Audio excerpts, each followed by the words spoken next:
నువ్వు చేయాల్సిన పని సక్రమంగా చేసినప్పుడు దానికి తగిన ఫలం ఖచ్చితంగా వస్తుంది. నువ్వు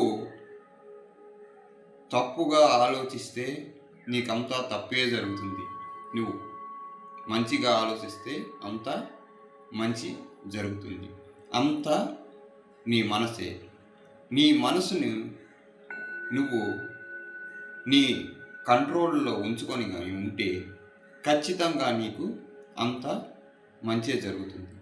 నువ్వు చేసే పనిలో శ్రద్ధ, నిష్ఠ ఇవన్నీ కరెక్ట్గా కానీ ఉంటే నీకు మంచి చెడుతో సంబంధం లేకుండా నేను ఉండి దగ్గరుండి నడిపిస్తాను.